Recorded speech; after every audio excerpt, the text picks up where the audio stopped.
Friend Stock South here, and I just realized as I'm sitting here thinking and moping a bit that I lost one of my avid readers. Yes, one very nice person. My stepmom Dorothy passed away a few days ago now. She had been very sick with cancer, and this one of those cases where it may be better off that she did pass away. I think she was suffering pretty badly, and it's probably good that she was taken home. And she loved my books. Oh my gosh, I'd send her a book, and you almost didn't need her to call. She lived about 70, I think about 70 miles away, and you could almost hear her yelling, "Hey, it's here! Hey, well," and she'd always send me a few bucks for the book and all that. I mean, I gave it to her, but she'd send me some money so I could get more done. Bless her heart. It's a good lady, good lady. And I say stepmom. It's an interesting story.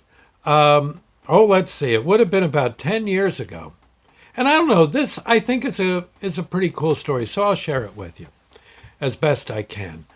It was about a good 10 years ago, maybe more than that now. My mom was suffering from Alzheimer's, and she had it bad. Oh my God, I wouldn't wish it on my worst enemy. The Alzheimer's severity that she had. Mom was really, and she was a woman who at one time you could go. She was a librarian. You could go into her library and say, "Where's so and so's book?" And she would say, "Well, that's aisle four, third row, up 8 books in is where it should be." Darned if it wasn't there. She could do that. Oh yeah, and mom was just a wonderful wife to my father. My father was a wonderful husband to her. And I remember one day getting a call. Sandy and I had just, well, gee, we were pretty much newlyweds, Sandy and I.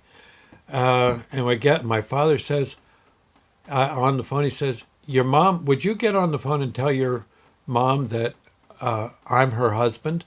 I said, "Well, I'll be glad to, but what do you mean?" He says, she doesn't know who I am." And that was the start of it. And, and she, it just got worse and worse. All the nightmares you've heard about Alzheimer's, triple it, and that's what my father went through. And to his benefit, to his credit, and his benefit, he hung in there with mom right up to her last breath, and he, boy, no one can fault him. Not one person could. Not in my presence anyway. He really did the best he could, and for a while it had seemed like it had gotten her Alzheimer's had really gotten to the point where he felt maybe she needed nursing home care. So he took her to a nursing home, put her in, and he couldn't stand it. He couldn't stand it. He'd visit her every day. He'd be there all day, and he was really making himself almost sick. And eventually, I remember him talking to me. He says, "I can't keep her in there. I can't do it. I'm going to get her out. I'll get a home health aide." And that's what he did. And he said, "There's this lady, her husband's real sick in the nursing home too. And we sit and talk and share stories about what each other's going through. Such a nice lady. I really admire her," he said. I remember him saying that.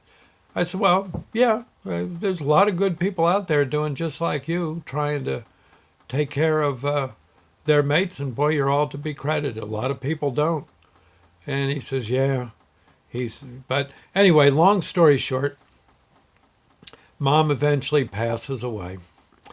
And again, I'm not sure. I think some kind of stomach ailment that really got bad. And in a way, I think that's what killed her. She just didn't know enough to say she was hurting. And it went out of it went out of control and took her. Again, my father was there when she left, and you got to hand it to him. You just do. I mean, we all did what we could to help, but he was in the trenches. He was in the trenches. And I remember after Mom's funeral, and maybe, we'd be going down to see him, and we'd all go to the casino or go to the races, his favorite thing to do, the horse races. Yeah. And he was starting to come along. We all told him how he had done such a great job, and he needed just some R&R. And one day, I don't know, he calls me up and he says, he says, there's that lady. Remember I told you about her? I heard that her husband passed away. Yeah, geez. And he was such a from what I hear, he was a cop. I think that's right. Forgive me if I'm wrong, but I think he was a policeman, and now he's gone. And she was right with him, just like I did with your mother. Do you think I should give her a call? I said, why not? He said, well, people might talk, I shouldn't be hanging out with other women after I lost your mother. And I said, well, honestly, I said, I don't think Mom's going to give a hoot. I mean, I'm sure she can see you. But what she would only want you to be happy. And if asking this woman out, you want to ask her out, don't you? He says, well, yeah. I said, well, she sounds nice. Why don't you just do it?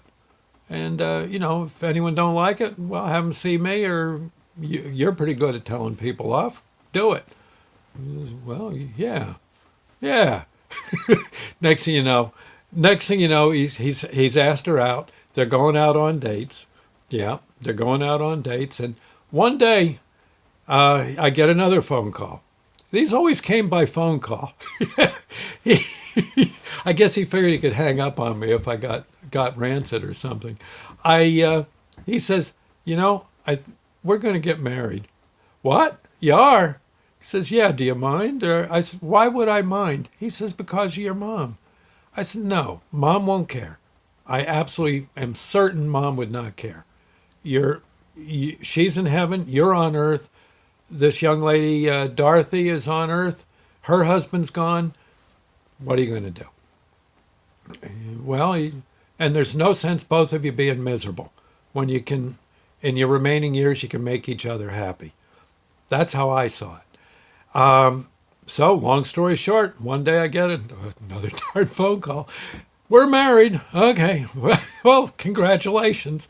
Gee, I would have got some rice and thrown it at you or something. He says, we're just a civil ceremony, nothing fancy. We've been there, done that. I said, yeah, I guess. Well, okay, so have a ball. And, again, long story short, eventually my father, from working on roofs and never listening to me about sunscreen, got himself a bad case of skin cancer, and it really went out of control and eventually took his life. And I must admit, like Dorothy was to her first husband, she was like that to my father, and was with him every second, and cared for him rather well. And they were a nice, loving couple, a force to reckon with. And I always thought Mom would be thinking, meh. When I see the old boy again, I'll give him a little trouble, but nothing to write home about. Doggone, he was right to do what he did. And so, anyway, so now Dorothy passed away, and we've got, I guess all four of them are up there now. It should be an interesting conversation. I imagine they've decided, okay, let bygones be bygones, and let's heck, for all I know, maybe Dorothy's husband, when he got when he went upstairs, and I'm sure he did. I imagine he probably ran into Mom. It's going to be a very interesting arrangement, I think. That's one thing I want to look forward to when I'm gone. I want to hear how all this sorted out. And if I can write and send a note, send an email down somehow. Doggone if I'm not. This would make a heck of a story. You know it would. It would. Anyway, God bless them all. They were all good people from the greatest generation, the World War II generation. And I don't know. I don't think, I certainly don't think God's got any gripe with them. And maybe a few humans might be a little sore one way or another. But honestly, if you think about it, I think they all did the right thing. And they certainly showed themselves to good people. And usually good people, one way or another, going to do the right thing. And I think they did. I think they did. Bless their hearts. Okay, so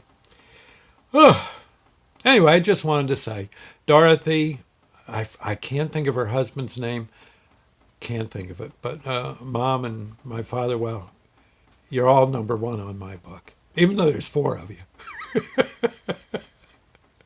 Anyway, God bless. We'll see you later, friends, and thank you. Bye now.